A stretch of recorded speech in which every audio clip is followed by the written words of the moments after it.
ទូលសួរលោកអ៊ំ ជម្រាបសួរក្មួយ សុខសប្បាយចិត្តទេ Ouais, ça se va,ហ្នឹងហើយ Pouvez-vous vous présenter vous-même s'il vous plaît? Bon, mon nom est Sowan Un, ok. Et puis, quoi d'autre, qu'est-ce que vous... Donc où êtes-vous né?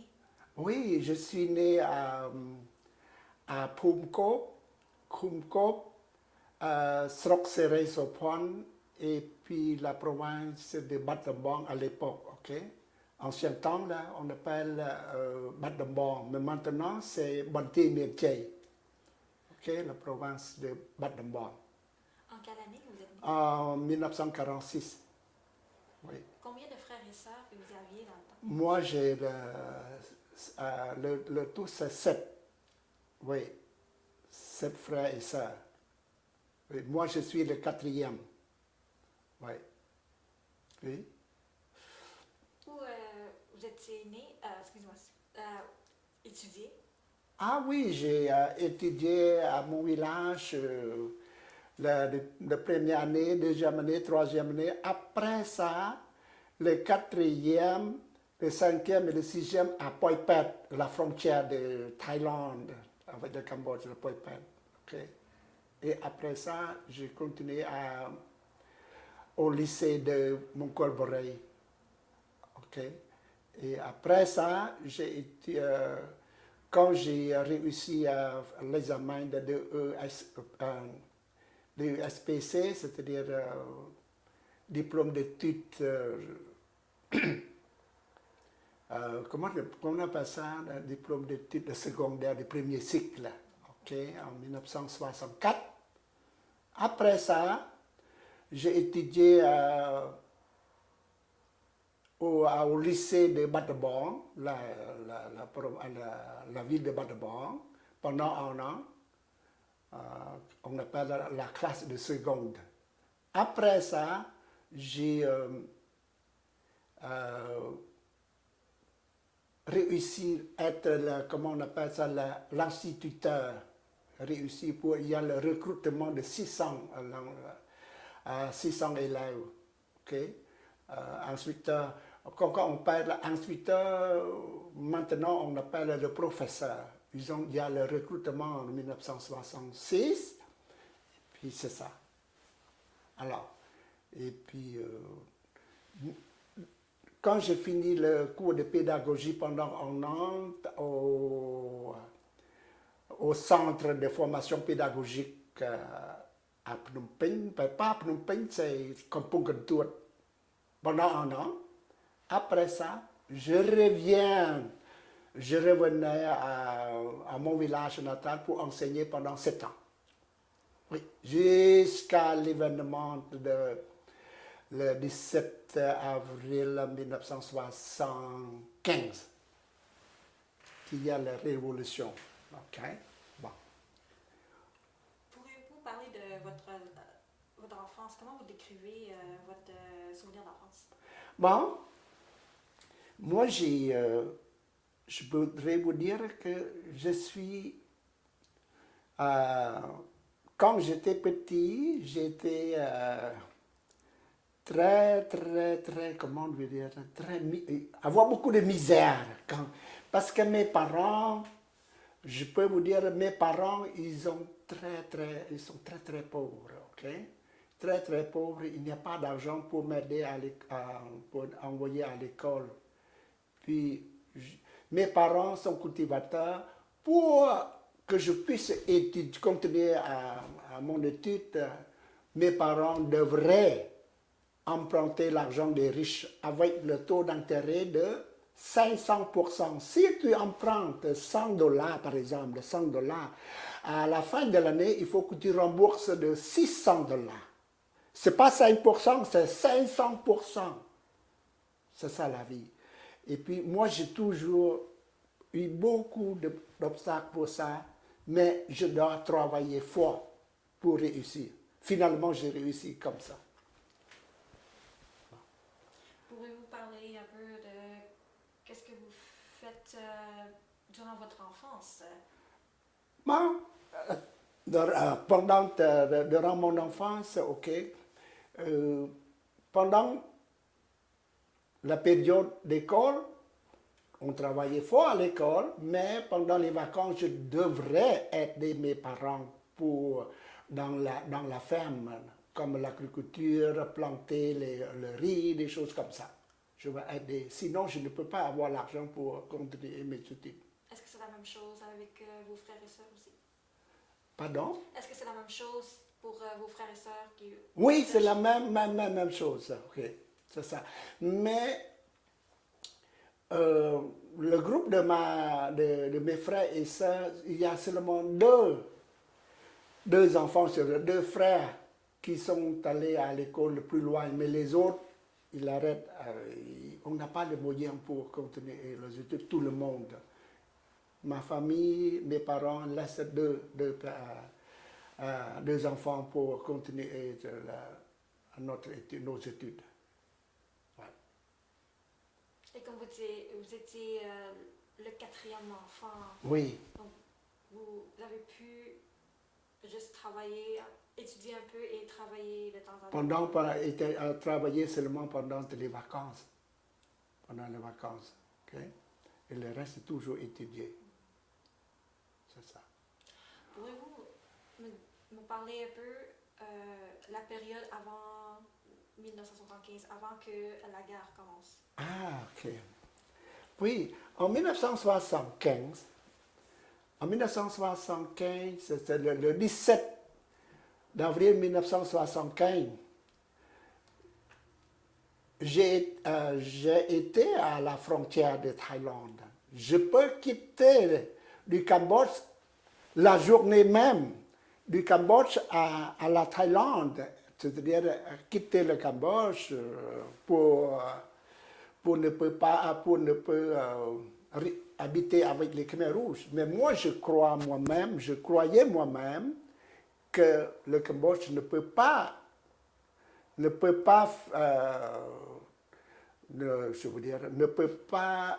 obliger le monde de travailler comme fou. C'est ça, je veux dire. Mais je crois bien que le régime n'est pas trop sévère. Et moi, dans mon idée, moi, j'aime ça aider. Je ne veux pas quelqu'un je veux être libre, que je veux dire libre, je veux dire que le monde est égalité. Je ne veux pas quelqu'un qui est trop riche, trop pauvre. OK? Moi, j'aime ça, le système de communisme pareil. J'aime ça. C'est pourquoi moi, je ne quitte pas le Cambodge à ce temps-là. Moi, je pensais que le régime de Pol Pot est bon parce qu'il voulait aider les pauvres. Et moi, j'aime ça. Jusqu'à maintenant, mon cœur est toujours là. Je veux aider toujours les pauvres. Je n'aime pas les riches, trop de riches, ok? Mais si tu es riche, mais tu aides les pauvres, ça, j'aime ça, le régime.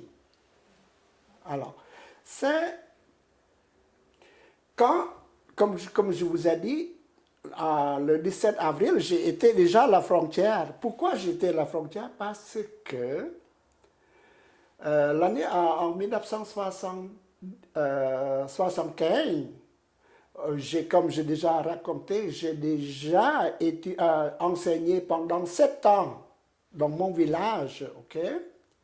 Et puis, entre-temps, j'ai besoin beaucoup d'argent pour aider mon frère pour continuer parce que mes parents, ils sont vieux, ils ne peuvent pas aider mon frère. Moi, j'ai un frère et un cousin qui étudiait à Phnom Penh. Je dois envoyer l'argent. Okay? Après ça, et puis entre-temps, je profite pendant les vacances ou comme ça, ou la fin de semaine, je profite de faire le commerce pour acheter du riz, des sacs de riz pour vendre aux Thaïlandais à la frontière. Et puis la journée même, le 17 avril, j'ai été déjà à la frontière. Je veux quitter là-bas. Si je veux quitter, je peux quitter à ce moment-là. Mais moi, je ne veux pas, comme j'ai déjà dit, que j'aime le régime communiste. Je pense que le communisme est bon comme ça, aider les pauvres. Mais en réalité, ce n'est pas vrai. C'est très, très mauvais. C'est pas pareil comme je pensais. C'est ma pensée, non, c'est pas vrai. Au contraire, c'est misérable. C'est ça. Alors, c'est comme ça. Et puis, vous avez d'autres questions? Oui, donc qu'est-ce qui est arrivé? Ensuite, qu'est-ce qui s'est passé après le 17 avril? Ah oui, après le 7 avril, moi, j'ai déjà, comme je répète encore, j'ai été déjà à la frontière. Mais finalement, je quittais de la frontière pour mon village, à peu près 15 km de la frontière. Okay? On appelle Kumkop, ça, c'est seulement 15 km. Okay? Et puis, quand je restais avec le régime communiste pendant seulement 2 semaines, il nous a poussés de la frontière parce qu'ils ont peur que nous, on va quitter le village pour la Thaïlande. Et puis les armées avec le fusil comme ça, le AK, des choses comme ça, ils nous poussaient à la ville plus loin. Les hommes à Mongol Borei, à Thongokol, c'est loin de là-bas, ok? Et puis il a poussé dans la zone qui il n'y a pas de nourriture, il n'y a pas comme ça. Et puis tout le monde, beaucoup de morts à ce moment-là, à cause de la famine. Okay? Parce qu'il n'y a pas de quoi pour manger, des choses comme ça. Tout le monde, il y a beaucoup de misère. Et moi, c'est un peu chanceux.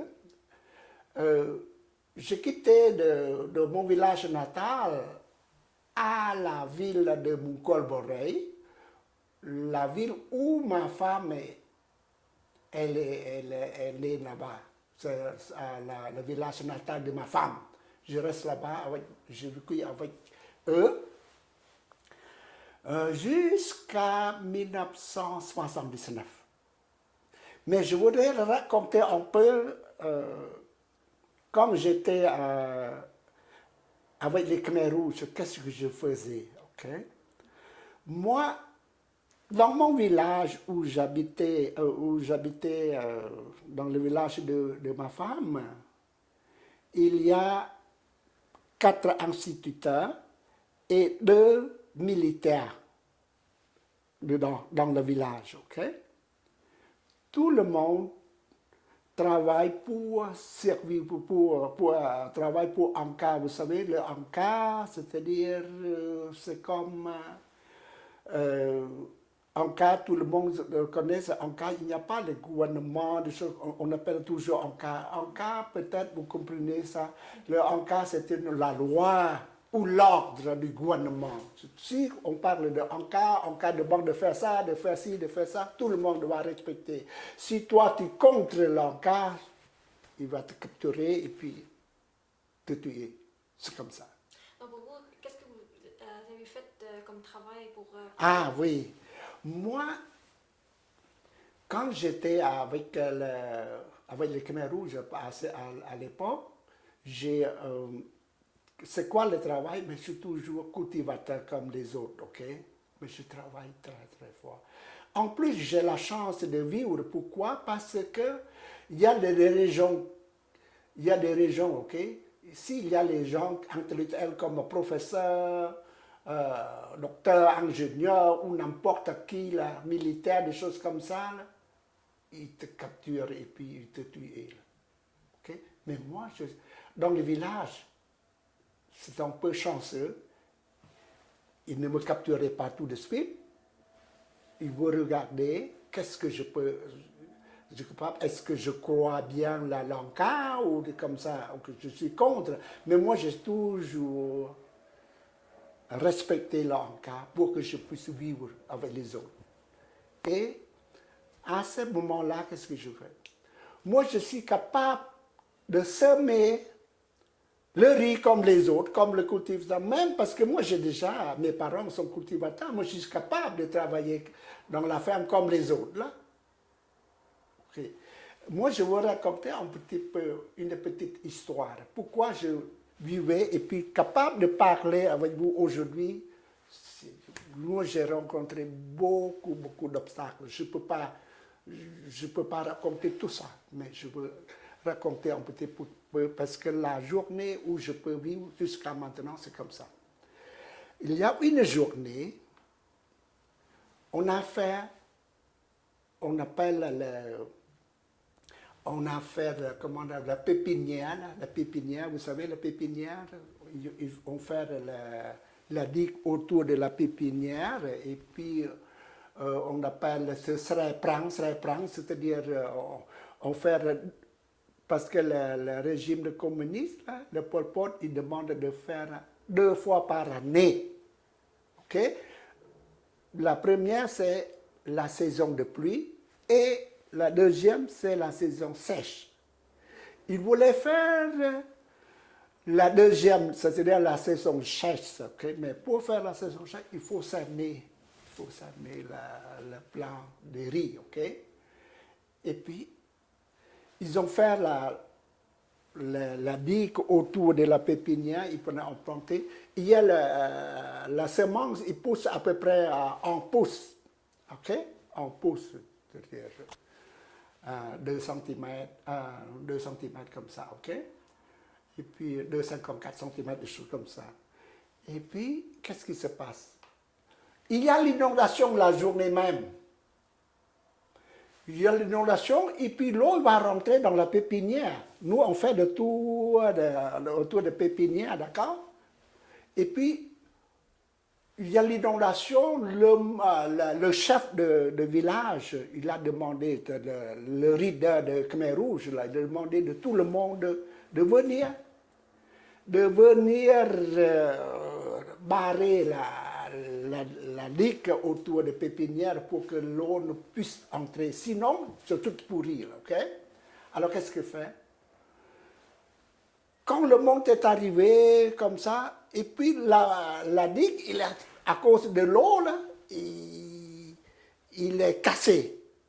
L'eau rentrée. Et moi, j'essaie de dormir par là-bas, et puis le monde, il a ramassé la terre puis c'est moi, pour que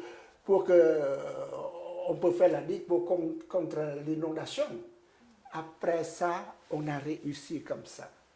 Un jour, peut-être 2 semaines après, un de nous 4 professeurs, instituteurs dans le village, okay, parce que comme j'ai déjà raconté, s'il y a les intellectuels, les professeurs, infirmières ou n'importe quoi, le docteur, ingénieur comme ça, eux, ils te tuent. Ils ne veulent pas garder, ils ne veulent pas. Ça, vous savez. Donc, ils ne savaient pas qui vous étiez dans ce temps-là? Non, ils ne savaient pas. Donc, vous devriez cacher vos... Oui, il faut. Mais, qu'est-ce que je fais? Après ça, le chef, il savait, waouh, ce monsieur-là, il est bon, ok? Il l'aime vraiment, il croit encore, ok? Après 2 semaines, il y a un des 4, il quitte le Cambodge, il escape, je veux dire, quitte le Cambodge, ok? Et moi, je ne viens pas. Parce que, comme vous parlez, je ne suis pas toujours caché parce que ma femme, elle habitait là-bas, dans le village, et il y a la plupart du monde qui savaient que moi, je suis professeur. Et puis, qu'est-ce que je veux faire? Moi, les autres, ils savent que c'est tous les professeurs, ok? Tous les 4, ok? Mais ils ont quitté, et moi, qu'est-ce que je veux faire? Moi, je dois aller déclarer en face du chef du village, le leader de communiste, là, le leader de Ankar dans le village. Je dis, moi, je peux vous dire que je ne veux pas quitter le Cambodge. Je crois bien l'Ankar et que je veux aider l'Ankar. Je veux vivre. Je ne veux pas, s'il vous plaît, ne me faire capturer ou des choses comme ça. OK? Et le monsieur, qu'est-ce qu'il a dit? Non, nous, on croit bien que vous êtes très, très honnête, vous êtes très, très bon travailleur, vous l'aimez, parce que j'ai déjà vu que vous faites le bon geste, très bon geste à la journée quand il y a l'inondation comme ça. Il a dit, n'ayez pas peur, continuez votre vie comme ça. Alors, quand il est parti, les autres, ils commençaient à avoir capturé un autre. On a déjà envoyé, puis il a tué l'autre. Il reste encore deux. Okay? On quitté, on a déjà quitté, et l'autre, il a capturé. Il reste encore 2 mois avec l'autre. Et puis, moi, qu'est-ce que je veux faire encore? Je tourne toujours continuer. Mais à cause de moi, je sais comment parler, convaincre l'encart, convaincre le chef du village. Il m'a proposé comme le chef d'équipe. Mais en réalité, moi, je n'aime pas le communisme, je n'aime pas du tout, là, parce que on travaille très fort, tout le monde travaille à la ferme, il n'y a pas de nourriture, on mange seulement de l'eau, comment je veux dire, en bassin seulement le potage, il n'y a pas de riz, là, un petit peu mettre un peu de riz, un petit peu, et après ça, seulement de liquide. Tout le monde mange comme ça, il travaille, tout le monde travaille. Et puis pas de salaire, pas de salaire, pas d'école, pas tout comme ça. Moi, je n'aime pas ça. Je pensais que c'est bon, c'est pourquoi moi je quitte pas. Mais quand je vivais avec eux, waouh, ça c'est très très misérable. Donc, ils ont proposé d'être le chef d'équipe. Est-ce qu'ils ont mérité? On peut dire qu'il n'y a pas de mérite. Le mérite, il n'y a pas de mérite, mais juste mériter, c'est-à-dire garder ta vie. Tu peux vivre encore. Si tu as des problèmes, s'il y a de quoi, parce qu'il y a toujours l'argent secret dans le village, ok? Toujours. Si tu pars mal, si tu pars ci, par ça, là, il va te capturer à la prison, des choses comme ça. Mais il n'y a pas de prison. C'est le seul moyen, c'est de tuer. C'est seulement ça. Okay? Mais tout le monde, ils ont peur de ça. Vivre avec la peur. Okay? Qu'est-ce que vous faites quand vous êtes rendu à être le chef d'équipe? Ah oui. Moi, je sais c'est quoi le chef d'équipe de quoi? Le chef d'équipe pour le groupe pour faire tourner la terre. Vous savez, à l'époque, il n'y a pas on n'utilise pas la machine agricole, le tracteur, des choses comme ça. Il n'y a pas. Tout le monde toujours manuel, ok? Travaille manuellement avec la charrue, avec 2 baves, ok? 2 baves, une charrue pour tourner la terre. Et puis nous, on a le groupe de 10 personnes. De 10 personnes, et puis moi, je suis le chef de groupe comme ça, aider. Il n'y a pas de salaire pour toi. Toi, tu es le chef. Non, juste pour vivre, pour sauver ta vie, seulement ça. Il n'y a pas seulement ça.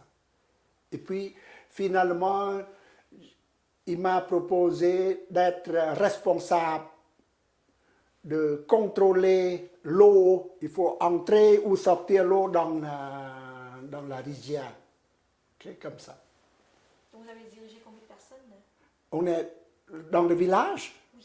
Dans le village, c'est à peu près 400, les petits, les vieux, tout le monde, à peu près 400 populations dans le village. Est-ce que vous étiez le seul à être le chef d'équipe ou vous êtes... Non, il y a beaucoup de différentes branches. Donc pour vous, ce serait 400 personnes? Non, pour moi, dans le village, au total, c'est 400 personnes, mais je suis responsable pour 10 personnes. Ah, okay. 10 personnes pour faire, comment je veux dire, tourner la terre. Oui. Avec un paire de baves, avec une charrue, et comme ça, chacun. Pouvez-vous me décrire votre journée de travail? Donc, est-ce que vous avez les repas, une pause? Ah oui, c'est sûr. Vous commencez à travailler, c'est-à-dire tu pars de la maison à 6 heures, et puis le repas, c'est à midi, oui, après ça, tu commences encore. Il y a le repos, Mais je pense qu'une heure ou demi-heure, je ne me souviens pas là, à peu près. Seulement ça. Et puis tout le monde travaille tout le temps comme ça. Mais en réalité, moi je crois que si tu travailles avec obligation, tu obliges quelqu'un de travailler, on n'a pas réussi. Le résultat est zéro, d'après moi. Normalement, si tu travailles en équipe, c'est bon, d'accord? Ici, là. Mais là-bas, si tu travailles en équipe, non, c'est pas bon pendant le régime, je parle, là, ok?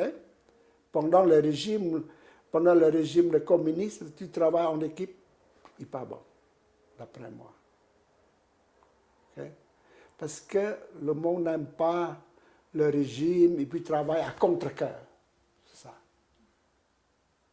Où était votre famille? Pardon? Votre famille? Ah, ma famille sont toutes dispersées partout dans les régions différentes. On ne reste pas dans la même place, ok? Est-ce que vous avez pu... Non, je ne peux pas visiter, non. On ne peut pas visiter, on ne peut pas, non. Pas un seul contact? Pas un seul contact, pas de rien. Et pendant les fêtes? Non plus. Non, il n'y a pas de fête. Tout le monde travaille dans la rizière. Ouais, c'est ça. Il n'y avait pas d'une célébration de Nouvel An? Non, rien. Est-ce que vous faites le même travail est-ce que, pour, mettons, une fois à l'autre, quelques mois, est-ce que vous faites le même travail? Oui, c'est différent, c'est sûr. Selon la saison, tu fais ça, après ça, tu fais ça, toujours comme ça. Bon, c'est ça que je veux dire. Tout le monde travaille, mais travail fort, pas de salaire, pas de nourriture. Il y a beaucoup de morts, beaucoup de malades. Les enfants sont morts à cause de la famine, pas de médicaments. Comme ça le problème. Beaucoup de misère. Étiez-vous souvent malade? Oui, on est souvent malade, oui. Mais même tu es malade, il faut que tu ailles travailler pareil. Si ils ont dit que si toi, tu ne travailles pas, toujours malade, qu'est-ce qu'on dit? Tu fais semblant. Il va te capturer encore pour te tuer parce que toi, tu n'aimes pas l'encar. C'est ça. Donc, pourriez-vous me décrire qu'est-ce qui est arrivé rendu à 1979? Ah oui? En 1979,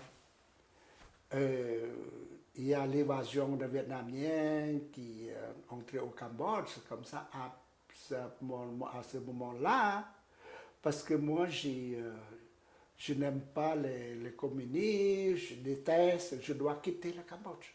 Je dis, il n'y a pas d'avenir ici. Le Cambodge, je ne peux pas revenir. Si j'ai la chance de quitter le Cambodge, je veux partir du Cambodge. Et puis, en 1979, je dois quitter le Cambodge. On a décidé de ma famille, moi avec 3 enfants, on a quitté le Cambodge.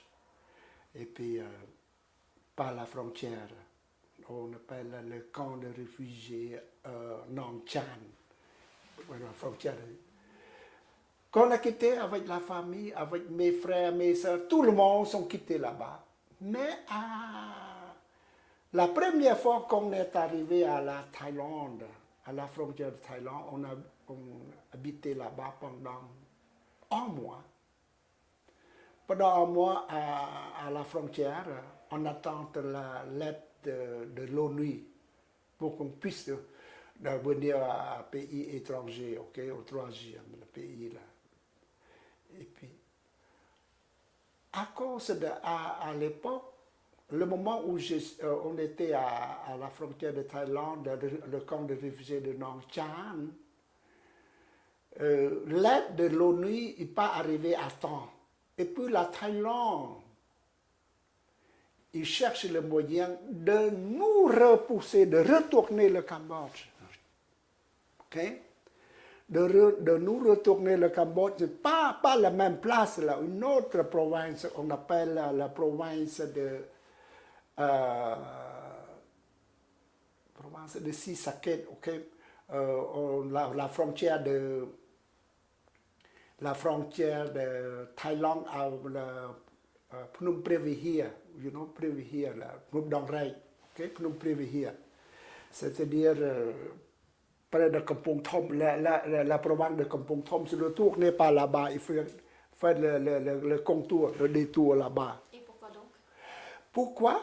Parce que si tu viens dans le même chemin, toi tu vas revenir encore. Mais si tu vas là-bas, pour faire comme faire te tuer là. Il n'y a pas. Quand je retourne par là-bas, retourne par l'autre frontière, ok, pour retourner au Cambodge, frontière, qu'est-ce qui se passe? À ce moment-là, on appelle le misérable, le très très misérable. Qu'est-ce qui se passe, ok?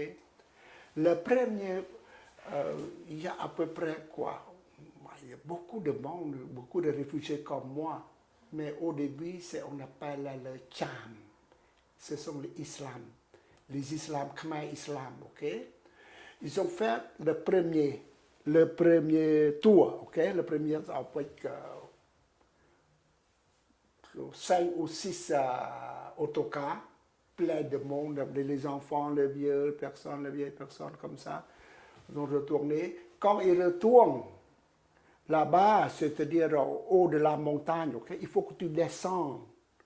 Quand tu descends, parce que sur l'eau haut de la montagne, toi, tu ne peux pas, il n'y a pas de l'eau pour boire. Si tu n'as pas de l'eau, c'est-à-dire que tu vas mourir.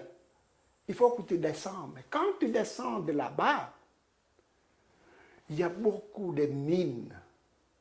Explosion, ok? Explosion de mines. On a entendu beaucoup le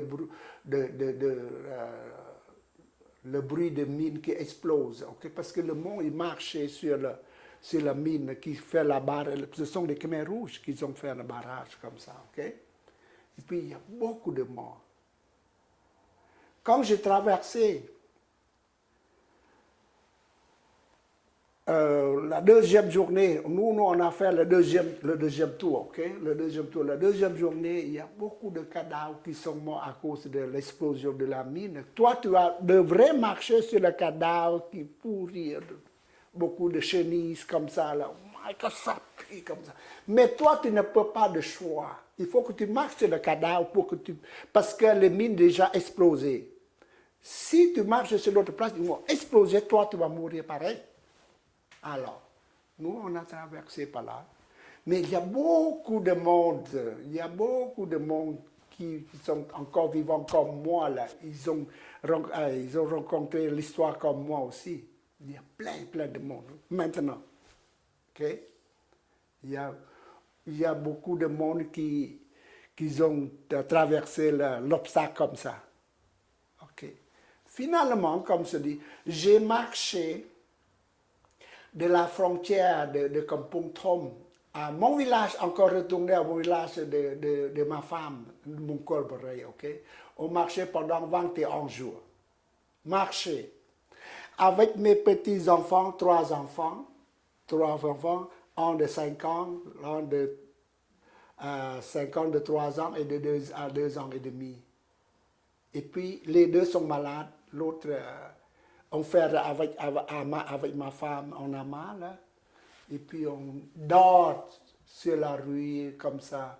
Quand il pleuvait, il y a beaucoup de misère à la Sama. Finalement, en 1979 encore, on a décidé de partir du Cambodge encore une autre fois.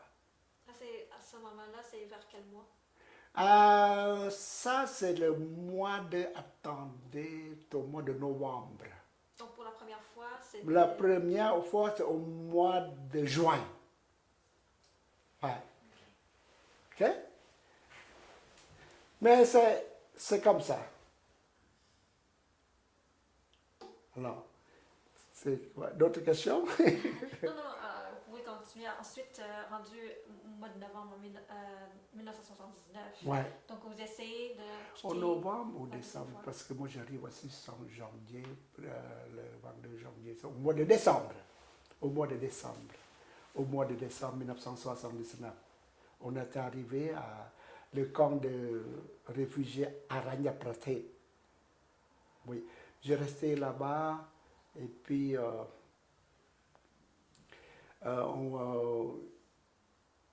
pourquoi moi je décide de vous dire ça? Parce que un de mes amis, ils ont dit qu'il y a le gouvernement d'autres pays qui vont encore faire revenir le monde encore.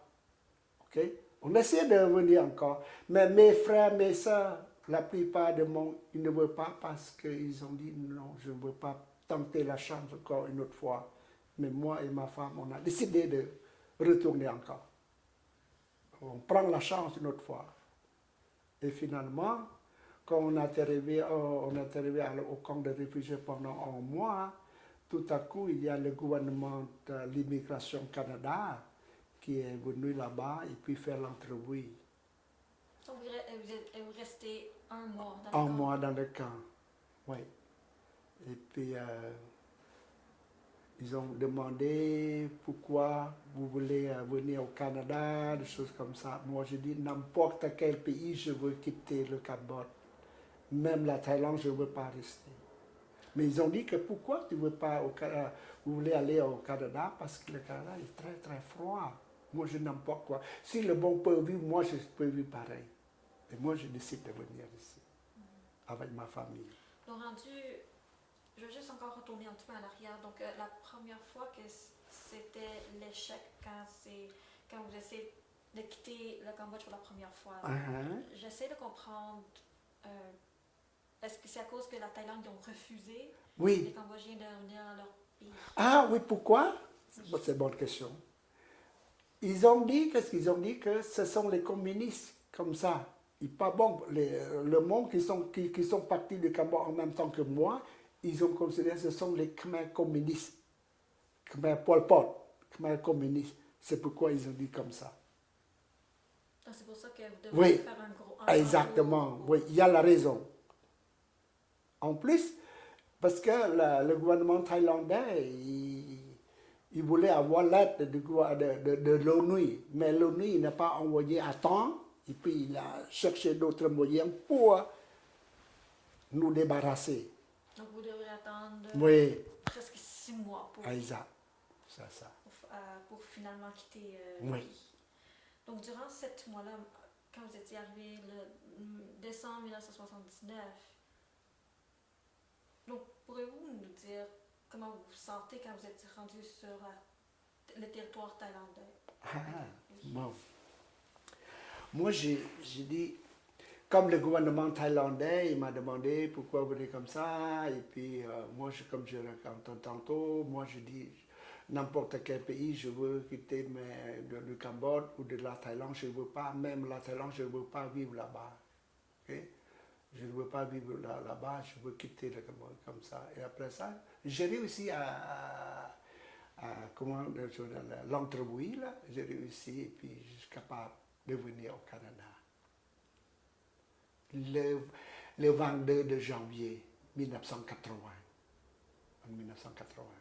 Donc ça vous a pris un autre 6 mois pour finalement... Non, pas 6 mois, parce que moi je vais décembre, au janvier, c'est-à-dire un mois seulement, je reste dans le camp seulement un mois seulement. On est chanceux. Ouais.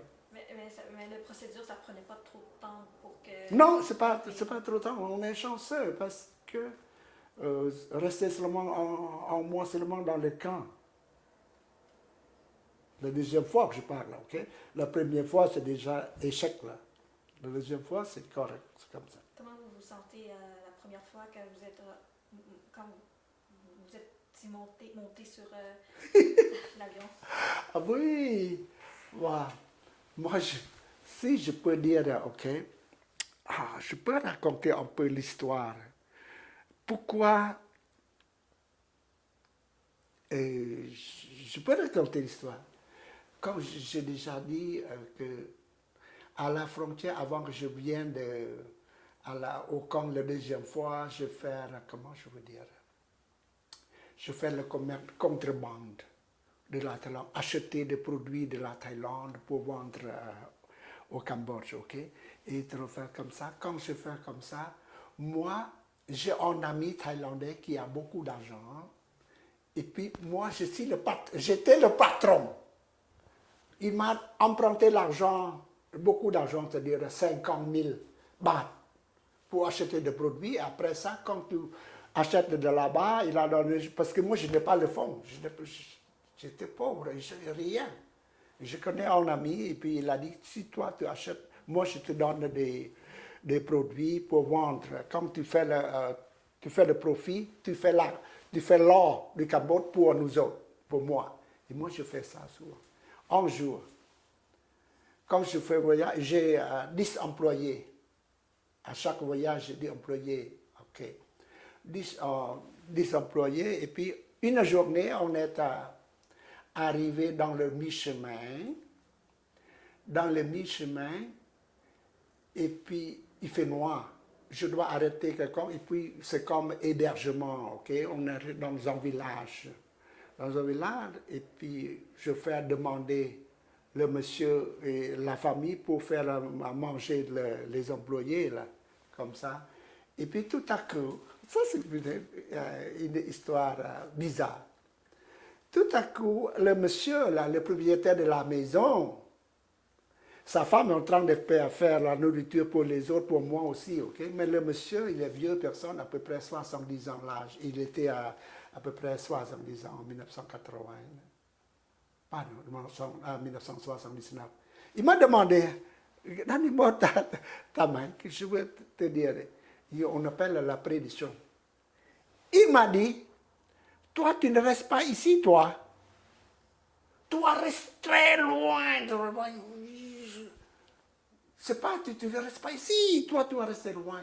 Mais moi, je ne sais pas c'est quoi exactement, d'accord? Moi, il a dit comme ça. Mais après ça, il a dit que quand tu vas dans une autre place, là, toi, deviens une personne très renommée. Il m'a dit ça.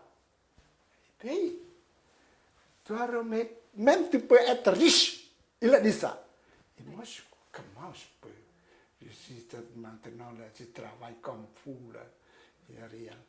Mais comme ça, finalement, comme je dis, on est allé, comme vous avez demandé à ma question tantôt, là, comment vous sentez? Oui.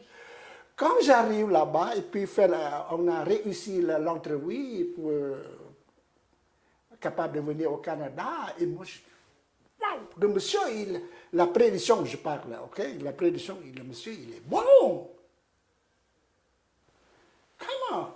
Après ça, quand je monte, wow, je commence à croire. Mais comme je suis arrivé ici à Montréal, je n'habite pas à Montréal, ok?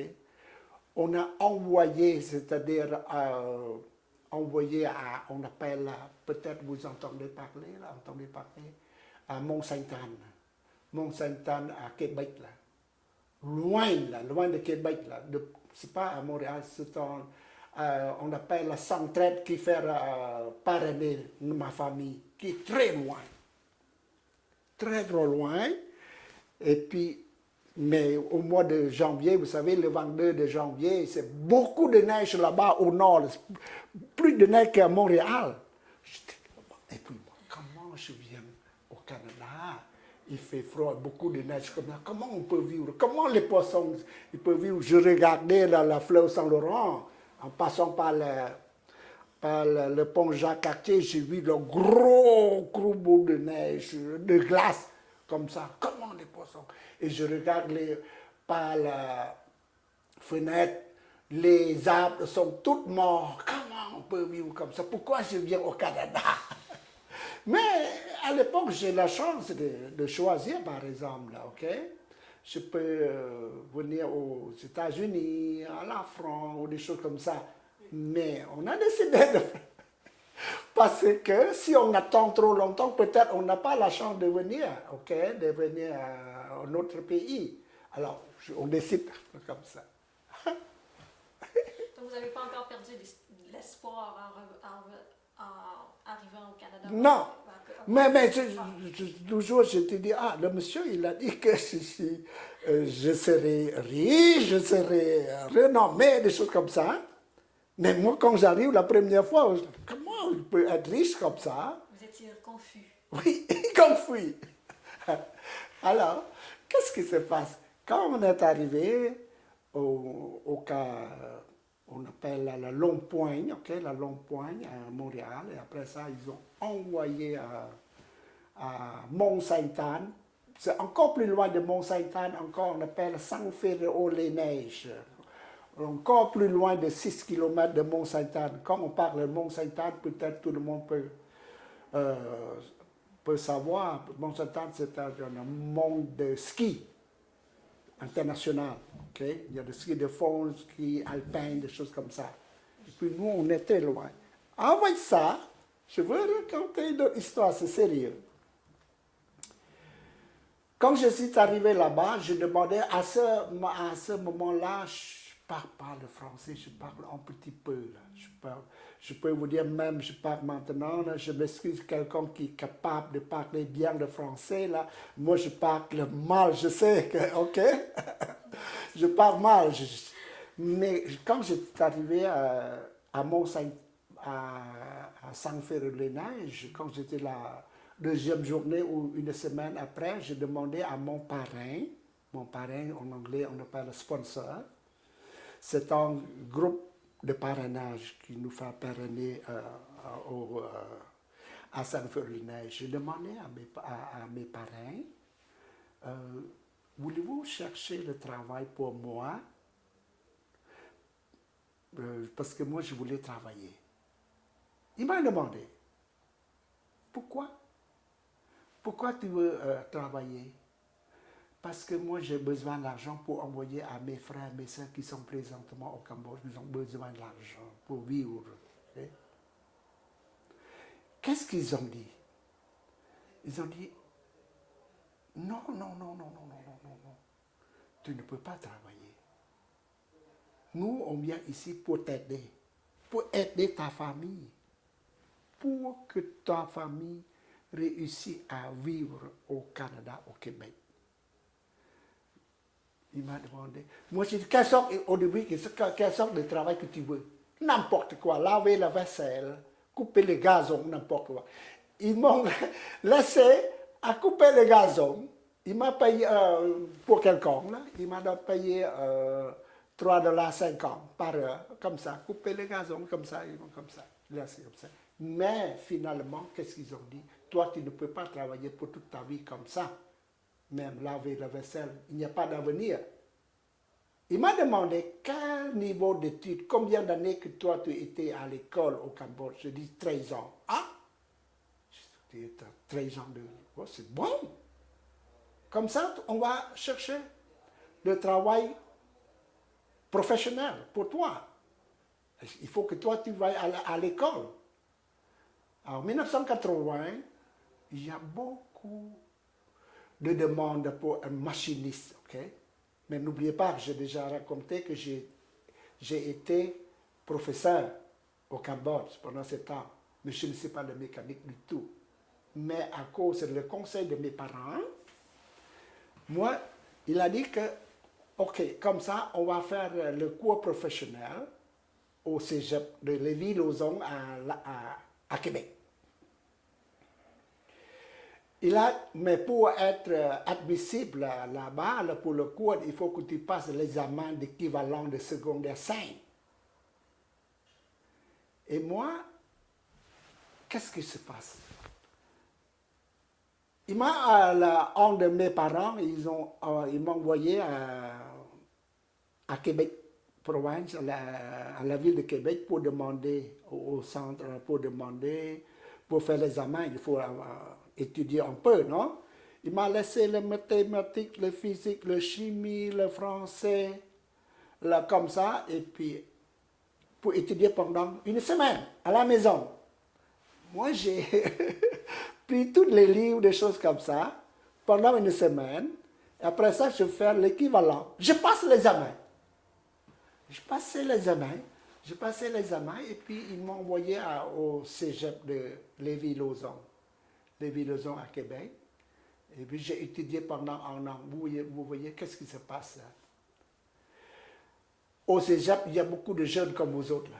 Il y a beaucoup de jeunes, mais seulement que moi qui est vieux là, ok? Mais le vieux et puis comme ça. Et en plus, moi, je marchais croche comme ça. Tout le monde me regardait comme ça. Et puis je peux vous dire honnêtement, là, j'ai eu un accident en 1970 avec le renversement de tracteur et j'ai eu une jambe cassée, là, le fémur. Okay? Maintenant, je marche croche. Donc, le renversement de quoi? Le tracteur. Le tracteur. Ouais. Donc, ça a renversé sur... Oui, c'est moi. Avec, et puis, un de mon fémur est cassé. Et puis, quand je suis arrivé ici au Canada, ils m'ont demandé, est-ce que vous voulez corriger? Moi, j'ai dit, je ne fais pas mal. Si vous voulez corriger, on peut faire corriger. On va casser et puis on va mettre le métal, l'acier ou des choses comme ça. Comme ça, moi, je dis. Et puis, ils ont dit, ça prend 2 ans pour être solide. Et moi, j'ai dit, je suis vieux déjà, je ne peux pas laisser comme ça. C'est pourquoi maintenant, je marche trop. Donc, je suis curieuse. Pendant ce temps-là, vous avez l'accident en 1970? 10, oui. Donc dans ce temps-là, vous étiez jeune quand même. Oui, j'étais jeune, oui. Donc, vous étiez hospitalisé? Oui, hospitalisé. Oui. Et puis, ils ont beaucoup d'histoires. Je ne peux pas tout raconter, c'est trop loin. Donc, encore. Finalement, j'ai quitté, je ne crois pas, parce qu'ils ont dit que il faut la plaque, des choses comme ça aussi, ok? Faire la plaque comme ça, mais moi, je ne veux pas. Il y a quelqu'un de mon côté, là, qui ont dit que tu n'as pas besoin de faire la plaque. Tu vas aller chez nous, là, quelqu'un, les personnes qui sont capables de faire juste souffler ou faire comme ça, là, parce que la croyance, je crois, et puis je quitte l'hôpital. C'est ça. Avez-vous de la misère à travailler durant le régime avec Non, ces gens? non. Donc, ça t'a guéri après? Oui. Donc, en parlant de vos études rendues... Oui. C'était quelle année? 1960? 80. 1980. 1980. Encore la même Oui, année. en même année, oui. Lorsque vous faites ces études pendant ce temps-là, Oui. est-ce que vos enfants... Ils sont à l'école, ils vont à l'école, ils sont à l'école hein, de Saint-Féréol-les-Neiges. Est-ce qu'ils ont fait la francisation aussi? Oui, le français. L'école de français. Et votre femme? Ma femme aussi, elle aussi à l'école de Coffee, on appelle de formation, là, de formation pour parler la langue. Mais malheureusement, ma femme n'a pas étudié beaucoup. La raison, c'est parce qu'elle était enceinte avec le 4e bébé. Elle a fait quoi, 2-3 mois au lieu de 6 mois, là, comme ça. Et puis le reste, elle s'occupe de la ménage chez nous, là, comme ça. Ouais. Et moi, quand j'ai terminé le cégep, c'est pas, normalement, quand tu fais le cours de cégep, ça fait 2 ans ou 3 ans, d'accord? Mais moi, c'est le cours d'adulte, seulement en an. J'ai réussi à avoir l'attestation de titre collégial. Oui. Quand j'ai fini là-bas, mes parents m'aidaient à trouver le travail, il faut que je reste là-bas. Pas capable de trouver le travail. Quand tu finis le cours, il n'est pas capable de trouver le travail parce que toi, tu n'as pas d'expérience. Et finalement, je cherchais partout. Là-bas, ils ne sont pas capables. Et puis, on a des amis qui sont à Montréal, et puis ils ont dit même quelqu'un qui n'a pas capable, il n'a pas étudié du tout, ils sont capables de trouver le travail, des choses comme ça. Et nous, on a décidé de déménager à Montréal. Donc avant que vous faites vos études au cégep, est-ce que vous avez commencé aussi des cours de francisation? Oui, un peu. 2-3 mois, je pense. Oui, le cours de francisation, oui, de 3 mois. Mais j'ai déjà un peu la base. Vous savez, au Cambodge, c'est parce que vous savez, à mon époque, c'est la deuxième langue, c'est français. Troisième langue, c'est anglais, ok? Et puis moi, j'ai déjà étudié la grammaire, des choses comme ça, un peu déjà. Mais quand tu viens ici, améliorer, perfectionner, après ça, ça revient. Mais c'est toujours pas bon encore. Toujours pas bon. Jusqu'à maintenant, comme je vous ai dit tantôt, je ne suis pas bon en français. Mais vous avez quand même réussi à compléter Oh vos oui, études au cégep. oui, capable. Je suis capable. Ouais. Parlez-moi de votre première année, lors de votre intégration, à part de, pour vous, c'était difficile de trouver le travail Oui, et tout. Est-ce qu'il y a aussi d'autres moments pénibles durant cette année-là? oui. Bon, comme je... Parce que le groupe de mes parents, ils m'aident pendant seulement un an, ok? Après ça, il faut que tu te débrouilles toi-même pour chercher le travail. Quand tu finis le travail, quand tu finis l'école, il faut que tu cherches. Eux, ils m'aidaient aussi à trouver, mais ils ne sont pas capables. Et puis, on a décidé de venir au Canada. Même je suis allé à Calgary pour trouver le travail là-bas à l'époque, en 1982. Je peux vous dire, j'ai fini le cours en 1982. Puis,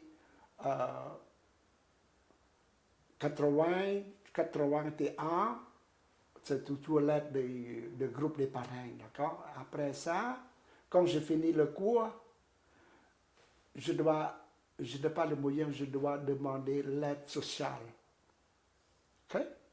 Je dois demander l'aide sociale.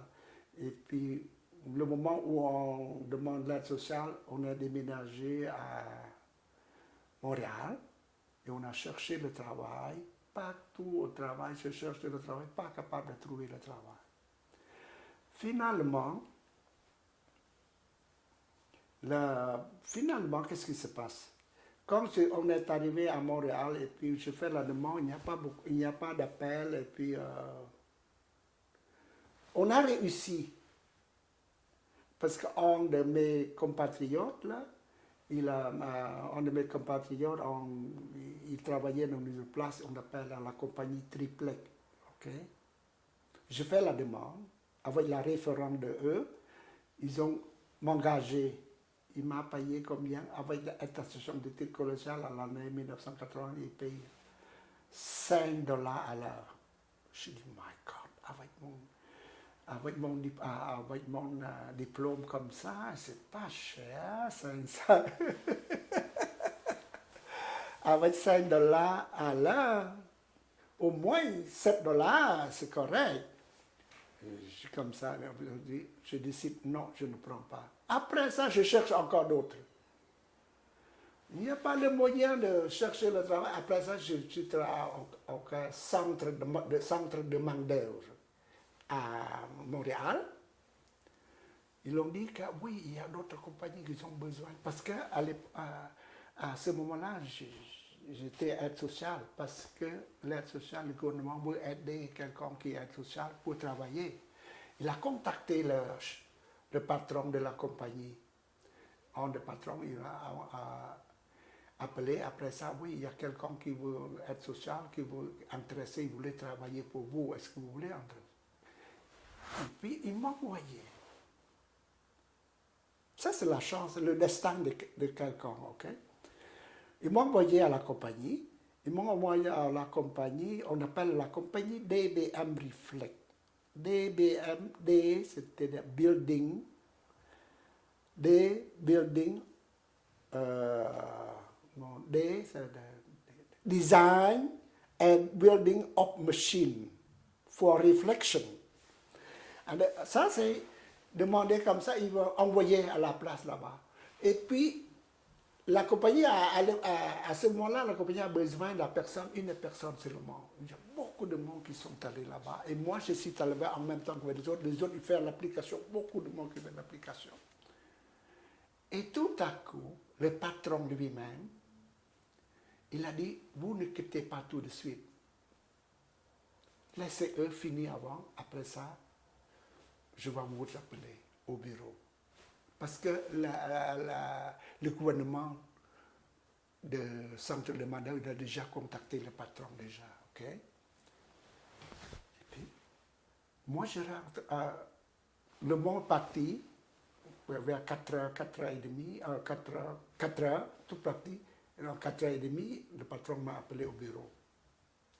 Au bureau, et après ça, oui, j'ai besoin de quelqu'un pour travailler dans ce département-là. Ce département-là, on appelle le département de plaquage, électroplaquage, en anglais électroplating. Quand je suis arrivé là-bas, il m'a montré faire ça. Je regardais, waouh, ça c'est le travail que j'ai déjà étudié au Cambodge, la physique, l'électrolyse, il y a le générateur, il y a la note, il y a la cathode, des choses comme ça. Ah, waouh, je m'intéresse. Est-ce que vous l'aimez?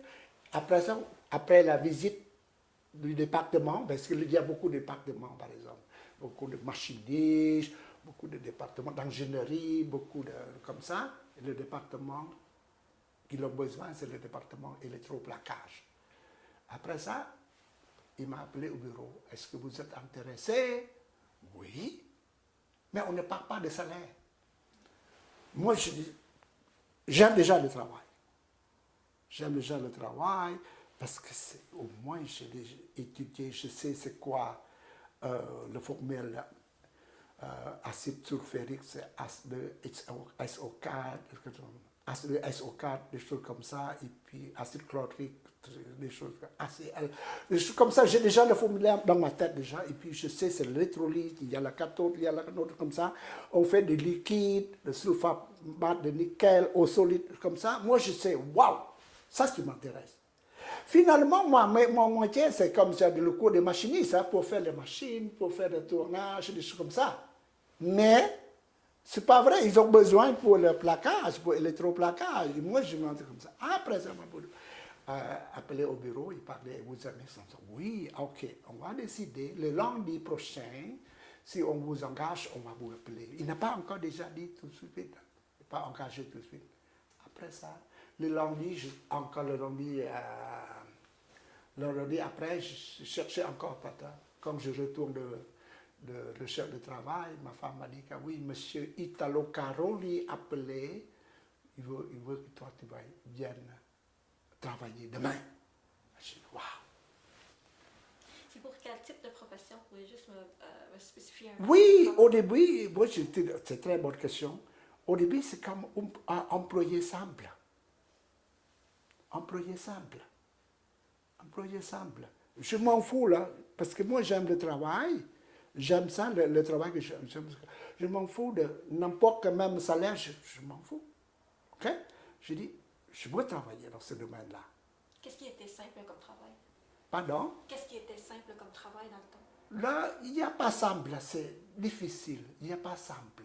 Mais comme tu l'aimes, tu peux traverser l'obstacle partout, ok? Je l'aime, et puis, alors, comme j'ai déjà dit, je retournais travailler, parce que le département là-bas, il y a trois employés seulement dans le département. 3 employés seulement dans le département. Il y a un ingénieur, un contremaître,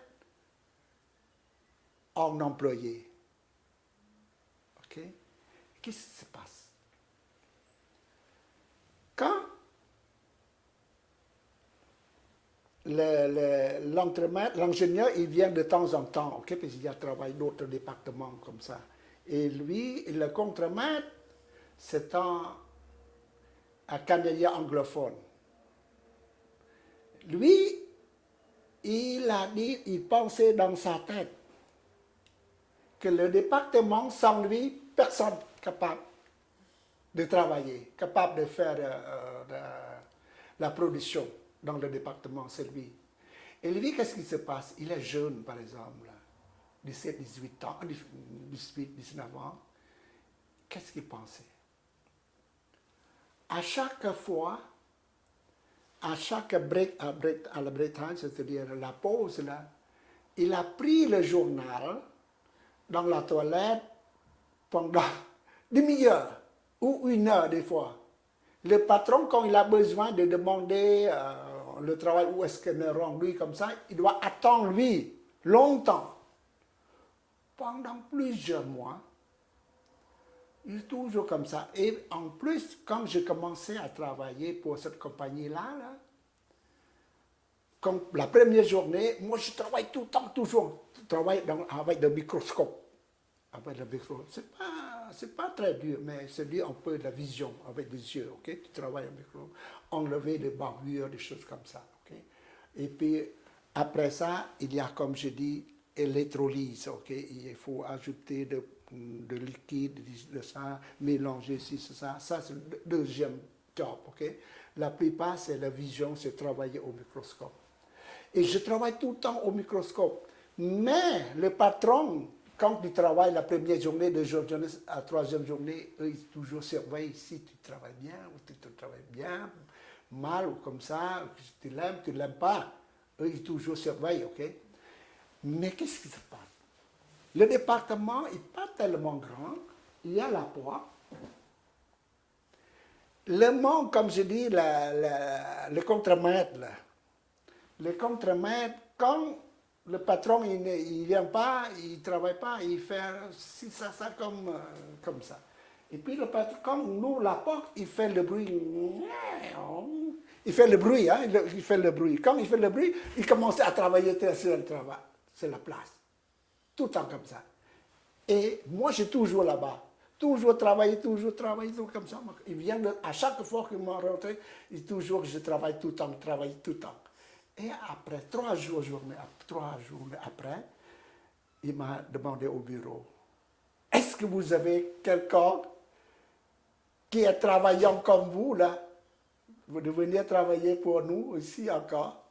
Oui, c'est ça. Et puis, j'ai amené mon petit, mon neveu de travailler là-bas, comme ça. Bon, après ça, 6 mois après, le